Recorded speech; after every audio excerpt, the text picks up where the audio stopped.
What's up, y'all? Welcome back to the channel.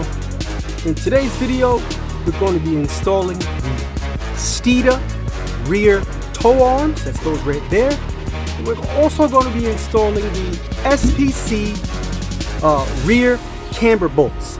I have some for the front. We're going to save that for when I get my B6s installed,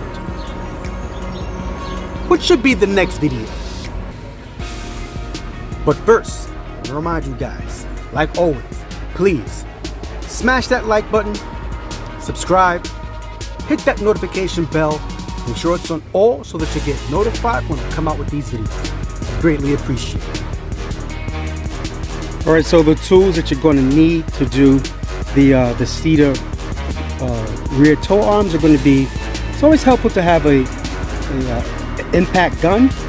Up next, you're going to need a 21mm impact socket, followed by an 18mm impact socket, and then also an impact swivel, followed by a 6-inch extension, half-inch of course, everything is half-inch for the drive, and then you're going to need an 18mm wrench.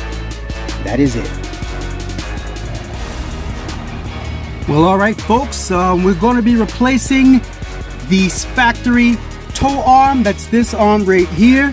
Now, for some of you Explorer owners, your vehicle might be affected by the recall. There was a recall on that arm there.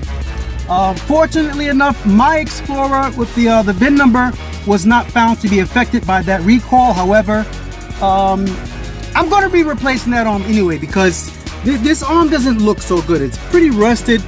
Looks like it's been heated up a couple of times, and it's very thin. So for peace of mind, I'm replacing it with the Steeda tow arm. Look how much thicker that is. It's got a really nice polyurethane bushing in there. It's the black one from Energy Suspension, which I believe is the stiffest one they offer. But look at the size difference, man. This is crazy. You know, who wouldn't want this, Girth Nation? So for me, it's for peace of mind. So we're going to be replacing that one today. So I'm going to start this in reverse order that I normally would. Typically, I would tackle that inside bolt first and then tackle this side. But because of the location of it, which I'll show you in a little bit, I'm gonna hit this one first. I already got my jack supporting the knuckle, but I'm gonna take this off, this nut here off first, and then I'm gonna tackle that in. And the reason being because to get to that, you have to go through the spring right in there. So I'd rather have the tension be where I can most easily access the bolt and the rod. If I do it the other way around, I don't know, I just feel like I'll be having a hard time getting that bolt out. So I'm gonna hit this one first. So it's time to start buzzing off these bolts.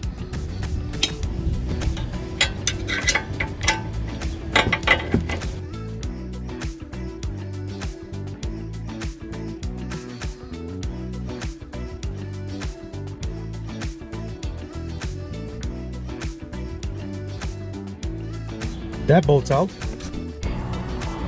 And now it's time for the top bolt with the 6-inch extension. And now I'll show you exactly what I meant earlier about the location of this bolt and its extension. All that tension is off of it. There's quite a bit of tension. See how much it raised up.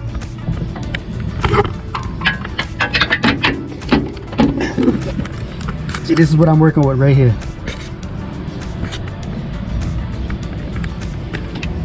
So let's buzz this off now.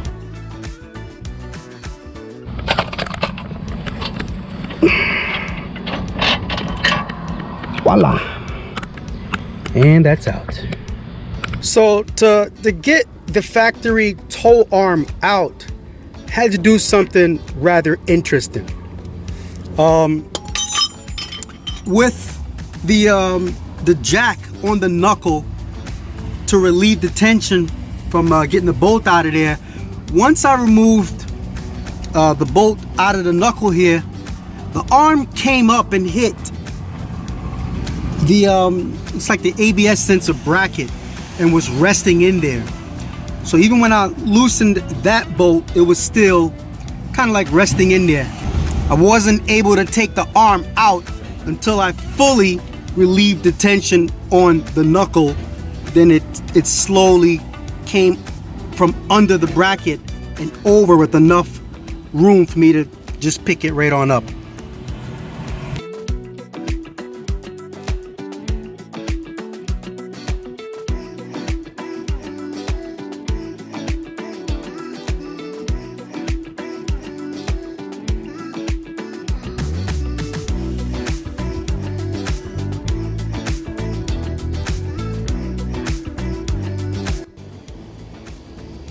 This is a very important step or stage in replacing this arm.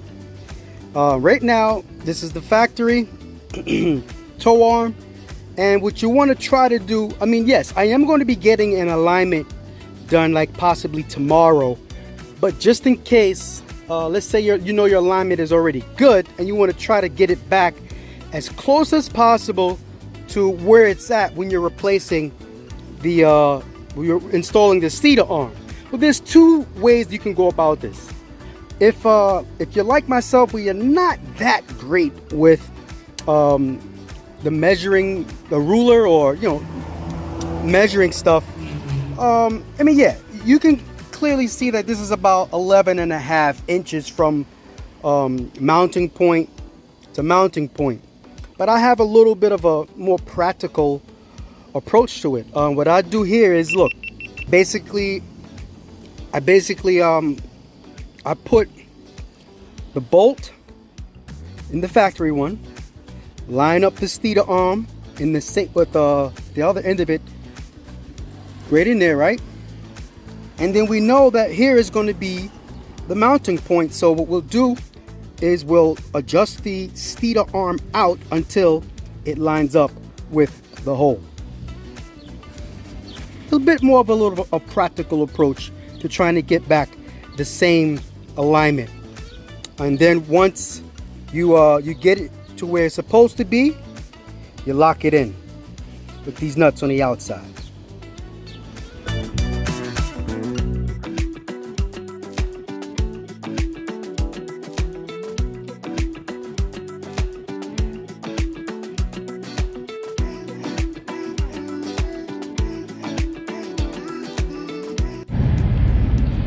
See, now Steeda was nice enough to supply the energy suspension grease that goes on the bushings for ease of installation. So let me go right ahead and do that.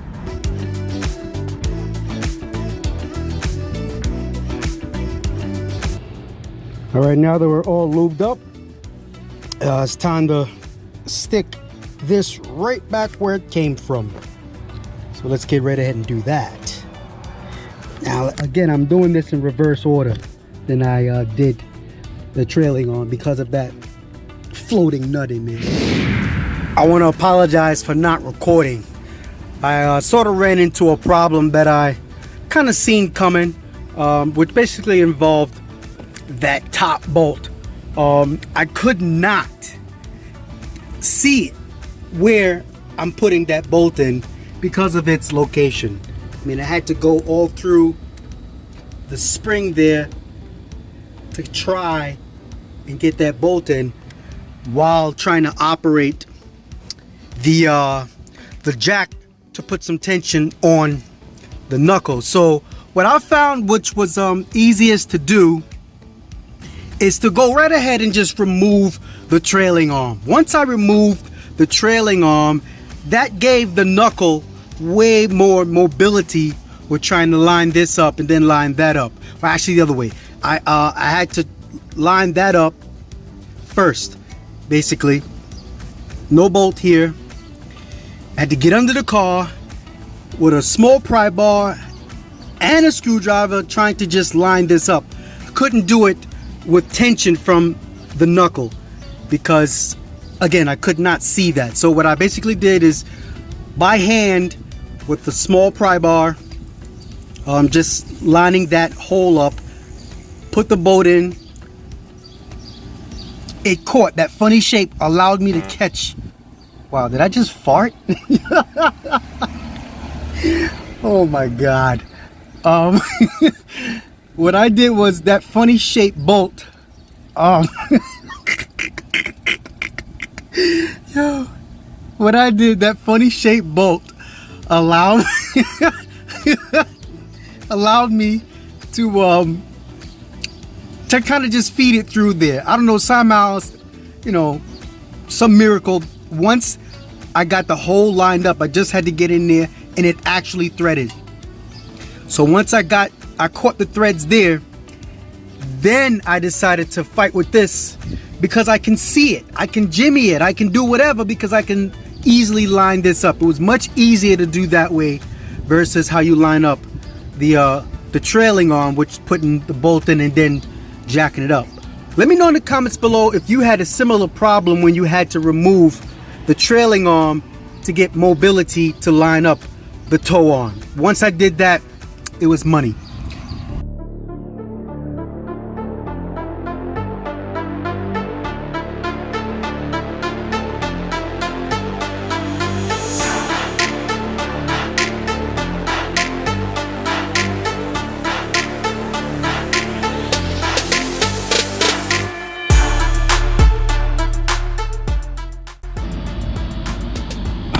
So yeah, struggling with this top bolt for the tow arm. I often have trouble with bolts not being able to be broken on the left side of my vehicle. Maybe someday I'll tell that story, but yeah, this is one of those times. My gun just will not break that bolt for some reason.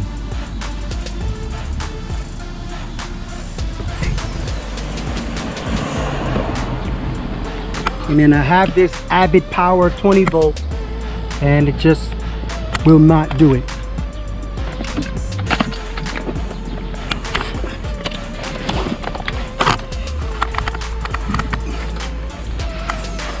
This is what I gotta do to get to this top bolt. Get under the car.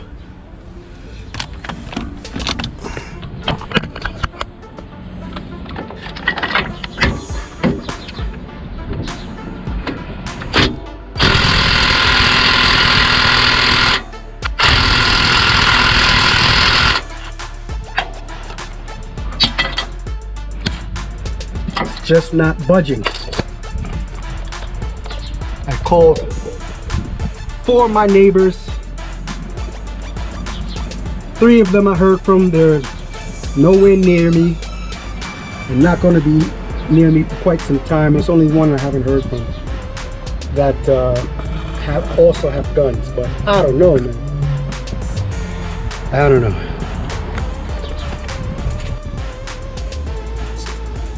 So this was the culprit. This bolt, pretty bad. Normally I should be replacing this, but I don't have another. So I put WD on it, brushed the threads out a little bit, and I'm gonna add some grease for now until I can get a new bolt from the dealer. But what took it to break was that 12-inch extension and that very long breaker bar, and I had to take it out by hand. Shout out to my neighbor Earl, man. He came through with his impact gun. Couldn't even do it, but it needed the torque from that breaker bar, and I had to get it out by hand. So now I just got to put everything back together.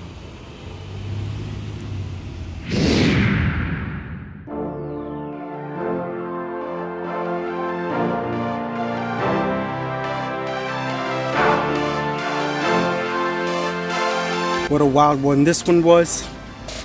Man, I'm telling you, we had such an issue with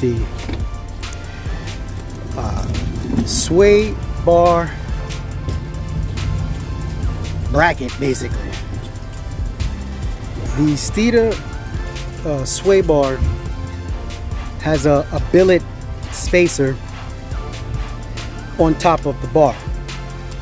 Some time ago, I don't know if you guys remember, but I told you that Brooklyn Motors had to put an additional spacer in there because it turns out that was causing some of the noises that I was hearing in the rear after I changed my sway bar links. So when they put that spacer in there, I guess they had to use a longer bolt. So that longer bolt was sticking up, hitting the toe arm, preventing me from getting it out and preventing me from getting it in. It wasn't until, you know, I was just thinking like, yo, why am I having this problem on this side? And often, just like often, it's usually something simple and small. And all of a sudden, what caught my eye was white paint on the bolt. I was like, why is there white paint on this bolt? So then I look at the Steeda arm that I was trying to get in, and I saw a long scratch. I was like, wait a minute. What's making this scratch? I was like, wait, the paint is on the bolt. So that's when I figured out, oh, that bolt was stopping the arm from being able to be aligned. Once I took it out or removed it enough, everything lined up. I basically still need new sway bar bushings. So, you know, I gotta contact Steeda again to see if they can get me part numbers so I can order from Energy Suspension if they don't have it. But I definitely need those bushings so I could stop having that issue. Finally done. Shout out to my neighbors, man. They came through clutch with helping me out. You know, just kind of being support. Earl with his tools that I was using and being really neighborly. So it's good to have good neighbors that also work on cars. Well, alright, well, that's gonna wrap up this video. I want to thank you guys for watching. Please make your video suggestions in the comments below, and also comment on anything that you may have seen, any questions you have from what you've seen in this particular video. Alright, stay tuned to the channel as well. You know, next up we should be doing the Bilstein V6s. Alright, so please remember to have a blessed day and peace out.